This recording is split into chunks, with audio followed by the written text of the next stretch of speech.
They excluded me from their weddings. Now they're mad I didn't include them in mine. Am I the jerk for not asking any of my kin to come to my wedding?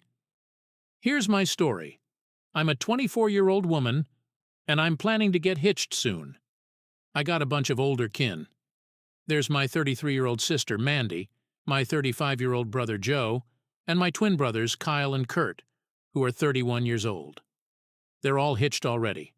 When they got married, I was still a teenager, and they all decided to have weddings where kids couldn't come, so I didn't get to go to any of their weddings. Let's start from the beginning. Mandy was the first to get married, and she decided she didn't want any kids at her wedding. After she made that choice, Joe, Kyle, and Kurt did the same thing. When Joe got married, I was only 10 years old. I guess I can see why they might not want a 10-year-old at their wedding, but I was still really bummed about it. I really liked the gal he married, and it hurt that I couldn't be there to see it. Then, when Kyle and Kurt got married, I was 12. Again, I understand why they might not want a 12-year-old there, but I've always been a good kid, and besides, they're my brothers. Mandy's wedding was when I was 15. At first, she didn't want to have a no-kids rule, but everyone else in the family convinced her it was a good idea. They said it's nice to go to a wedding without kids making a mess of things, so she set the age limit at 16. I asked her if she could make an exception for me since I was almost 16, but she said no very sternly. She told me if she made an exception for me, she'd have to make exceptions for other kids too, and that wouldn't be fair. I got really upset and yelled that it wasn't fair I couldn't go to any of my siblings' weddings.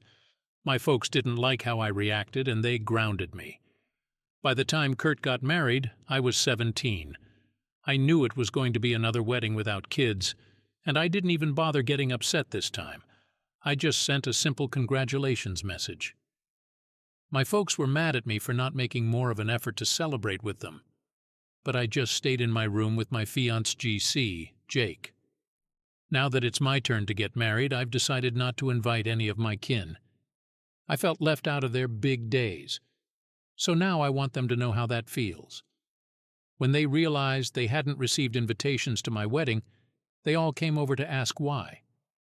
I told them plainly, "You didn't want me at your wedding, so I don't want you at mine." I explained how hurt I was not to witness any of their weddings and said they should understand that feeling. They tried to justify their decisions by saying their weddings served alcohol and they didn't want young kids around. I told them that I just wanted to be part of the wedding ceremony itself. The after-party wasn't important to me.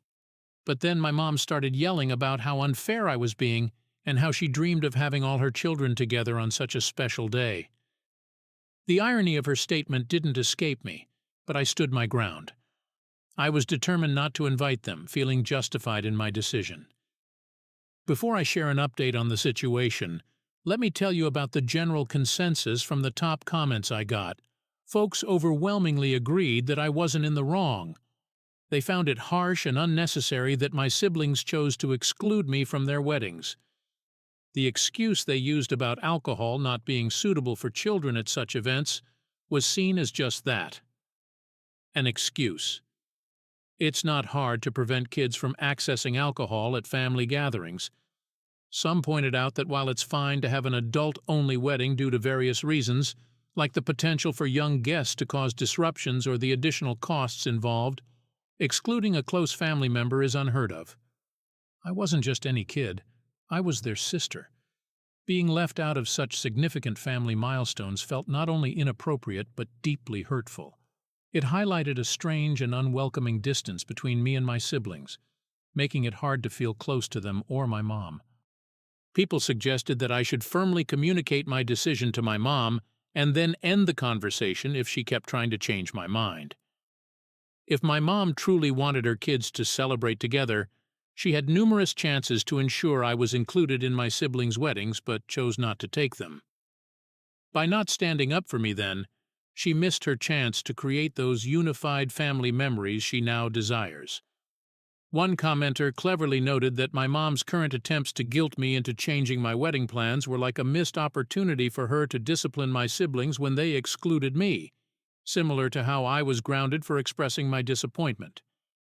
They suggested that, in a way, I was now grounding my mom by not involving her in certain pre-wedding activities like dress shopping or bridal showers as a form of fair comparison. Furthermore, the logic behind the alcohol excuse was questioned. If avoiding alcohol exposure was the real concern, why did the age limit conveniently increase just enough to keep me excluded? At 15, I was below the 16-year cutoff, and at 17, I was still deemed too young for alcohol despite the legal drinking age being 18 here. This inconsistency highlighted a deliberate choice to keep me out rather than any genuine concern for my well-being around alcohol. I was advised to remind my mom that if she wants a gathering that includes all her kids, she should organize and pay for it herself. Her failure to support me when I was excluded from past family events, coupled with punishing me for being upset about it, was seen as a significant parental misstep. It was clear that I deserved better treatment and that my siblings needed to be held accountable for their exclusionary behavior by missing out on my wedding. Lastly, amidst all this family drama, I got words of congratulations and encouragement. Despite the challenges, the support from others reaffirmed my decision and reminded me that I was doing what felt right for me on my wedding day. I was not at all in the wrong here. If you're considering inviting your whole family, it's crucial to remember that your folks haven't done anything right in this situation. However, if your mom or any other family member keeps complaining or yelling about your wedding decisions, you might want to rethink their invitations to the wedding as well. It's deeply regrettable that you've had to experience such behavior from your siblings and parents.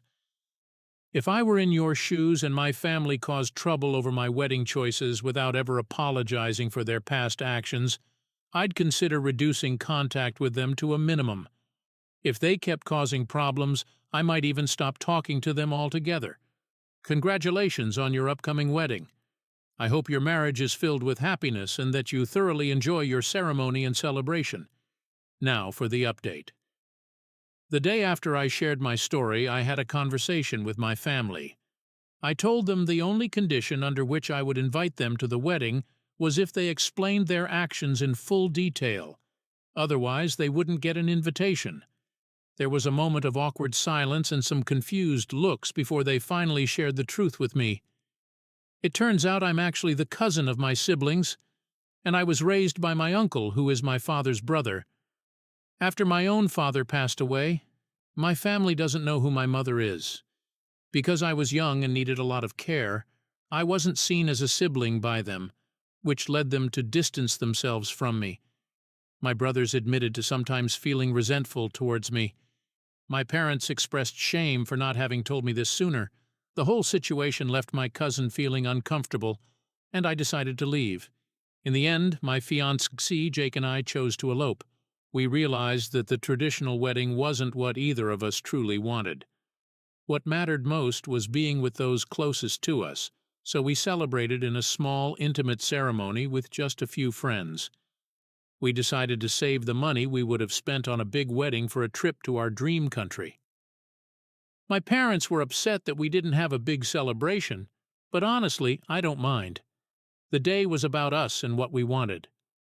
I was taken aback by the reactions some people had to our decision, with some messages criticizing us for being too immature to marry. But learning that I am technically their cousin doesn't excuse my family's behavior. They didn't want me at their weddings but insisted on being at mine, which is incredibly unfair. And my parents, who have now shown themselves to be even more problematic, failed to inform me of my real relationship with my siblings. My mother's repeated outbursts about wanting all her children together on my wedding day highlight the selfishness and inconsistency in their attitudes. It seems they were more interested in a free party than in respecting my feelings and choices. Going forward, I'm considering significantly reducing my contact with them. Furthermore, the revelation about my real father, or rather my uncle, and the fact that this part of my family history was kept from me for so long has erased many precious memories and left me with a tainted view of my past. It's heartbreaking that I now have to put in extra effort to learn about my family's history, a task made more difficult by my parents' decision to turn it into a shameful secret instead of sharing it openly and lovingly. It's really tough to hear about the situation I'm in. It seems like my mom wanted all her children to be together for my wedding, yet she didn't make any effort to include me in my siblings' weddings. And then there's the shocking revelation that I'm actually a cousin, not a direct sibling, which nobody had bothered to tell me about before. This doesn't justify the way I've been treated, though. Choosing to celebrate my wedding with my close friends and the family members who actually care about me seems like the best response to the way my family, especially my parents, have acted over the years. It's not explicitly mentioned, but you can sense that I might not have felt as loved or valued as my siblings. It seems like my parents might have believed that raising me was a kind act of charity, implying that I should be grateful and that I owe them something. However, the truth is that I don't owe them anything more than any of my siblings do. While my parents may have tried to treat all the children equally, it's clear there was a difference in how they felt on an emotional level. The mental gymnastics my parents must have gone through to justify not telling me the truth about my family situation is astounding. They probably thought keeping me in the dark would prevent things from getting weird.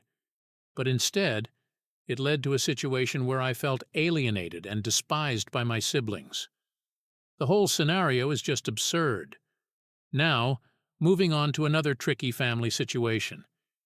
Am I wrong for refusing to pay the taxes on my parents' fully paid-off home while my brother, who is 43 and fully employed, lives there with his kids?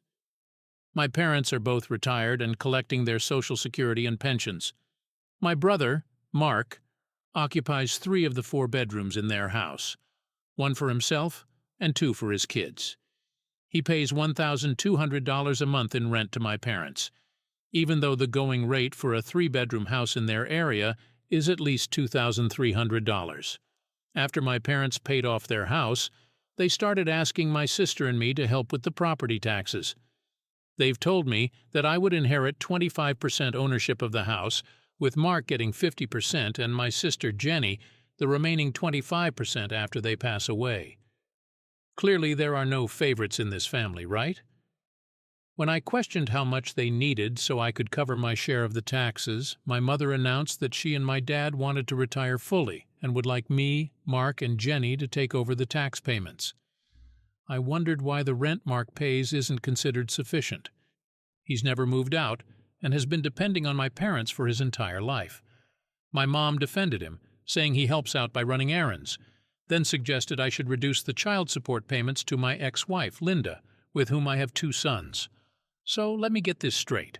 They're suggesting I should give less to my own children so Mark and his kids can live more comfortably, or perhaps they think I should withdraw money from my retirement account, facing penalties, just to continue supporting Mark's lifestyle. I just can't keep supporting my brother the way my parents have all these years. I've got my own family and bills to worry about. Let's look at what some other folks think about the situation. One person pointed out that it doesn't make sense for someone who doesn't live in the house nor owns it to be responsible for paying the property taxes. Those taxes should be the responsibility of my parents, who own the house. If they're struggling to afford the taxes, there are options like downsizing, which is common for parents whose children have grown up and moved out. Another option could be for Mark, who lives in the house, to contribute more towards the costs. This person suspects that soon they'll be asked to help with repairs and maintenance too, with the promise of inheritance being used to entice them to pay. They firmly believe I'm not in the wrong here. Another person shared that they and their sister had suggested their parents downsize years ago to make retirement easier. However, their parents refused because they were too focused on providing for Mark and his children.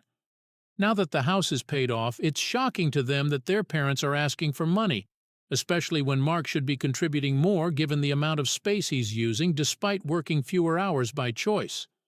My brother pays much less than he should while I work full-time despite a disability, ensuring my own children are well cared for. My love for my mom is strong, but her inability to set proper boundaries and her habit of enabling my brother is problematic. She seems okay with me providing less for my children to support my brother and his kids, which is unacceptable. Another person remarked that they wouldn't want to be involved in paying the taxes either. They suggested being ready to lose out on the inheritance because it's not fair to be responsible for these taxes. They couldn't understand why they should pay taxes on a house that's already paid off, especially since they wouldn't want to deal with the IRS over issues caused by a brother who can't manage his own responsibilities. They've even told their parents to remove them from the will because they don't want any part of this situation. Lastly, someone from the UK was confused about the property taxes and asked for clarification. They learned that in places like California, even after you pay off your mortgage, you still owe property taxes calculated as a percentage of your home's assessed value. This means if your home is valued at $500,000, you'd owe around $6,250 in property taxes annually. Property tax rates can vary significantly from one state to another. Switching to a different story. Am I wrong for giving a bounty hunter information on my brother's whereabouts after he falsely used my address for his bail bonds paperwork and then skipped his court date? My brother, who's 35, has been in and out of jail his whole life. Recently, he got arrested again and managed to post bail. One evening, while I was eating dinner, there was a knock at my door. Opening it, I found a man in a bulletproof vest holding a piece of paper. Looking confused, he asked if my brother was here right now. I had to tell him that my brother is indeed my brother but doesn't live at my address. After telling the man at my door about my brother's missed court appearance and the bondsman being out a significant amount of money, I provided an address where my brother often hangs out. It turns out they found him there, and now he's back in jail without the possibility of bail. No bond company is willing to take a risk on him anymore, and none of our family or friends can afford the bail. I certainly won't be offering any help after everything that's happened, so it looks like he'll remain in jail until trial. My decision to give out his location has caused quite a stir in my family. My mom, sister, and grandma have all been messaging me nonstop, calling me awful for what I did to my brother. I'm beginning to feel a bit guilty, but I also know I couldn't just sit back and potentially face legal consequences myself because of his lies. It's clear that all the trouble my brother is facing now is due to his own actions. My family seems to think he could just avoid the law indefinitely, or that involving me in his problems without my consent was acceptable. They've always treated him like he can do no wrong, never disciplining him as a child. Now they're upset with me because they can't protect him from the consequences of his actions, which they've always done in the past. The situation has always been skewed in his favor, with our family refusing to acknowledge any of his faults. It's a pattern that's been in place since we were kids, and now that they can't intervene, they're looking for someone to blame. I'm at a loss as to why he's always been the favored one, even when his actions clearly warrant discipline. Dealing with a brother who's caused nothing but stress, financial strain, and emotional turmoil over the years is exhausting, but it's crucial for him to finally take responsibility for his actions, especially when those actions are illegal and he continues to make those choices. It's time for him to face the consequences without our parents constantly bailing him out. I took a step similar to someone else who had a troubled brother. After years of dealing with his issues, they saw their brother go to prison, which eventually led him to clean up his act. This gives me hope that maybe, just maybe, my brother will finally learn from this experience. My mom has spent an incredible amount of money on my brother's legal troubles over the years. Now that she can no longer help him, the blame has somehow been shifted to me. Our mom has always shielded him from the consequences of his actions, but now that she's unable to, it's apparently my fault. It's as if this situation was a necessary intervention for our mom to stop enabling him, which has only caused more problems for her finances, her mental health, and her relationship with me. So there it is. I guess you could say my family's a real mess. My brother Mark is back in jail where he belongs, and my mom is mad at me for doing the right thing. My sister Jenny is too caught up in her own life to care much, and my dad just goes along with whatever mom says. As for my ex-wife, Linda, she's been a nightmare, always finding ways to make my life harder. She didn't like the idea of me cutting back on child support to help out my brother, but when she found out what my mom suggested, she had a field day with it. calling me every name under the sun. I decided to keep my distance from my family for a while. It's just too much drama, and I've got my own family to think about. My kids need me, and I need to make sure they're taken care of. Maybe one day things will change, and my family will see things from my perspective. But for now, I'm focusing on my own happiness and well-being. After all, you can't choose your family, but you can choose how much you let them affect your life.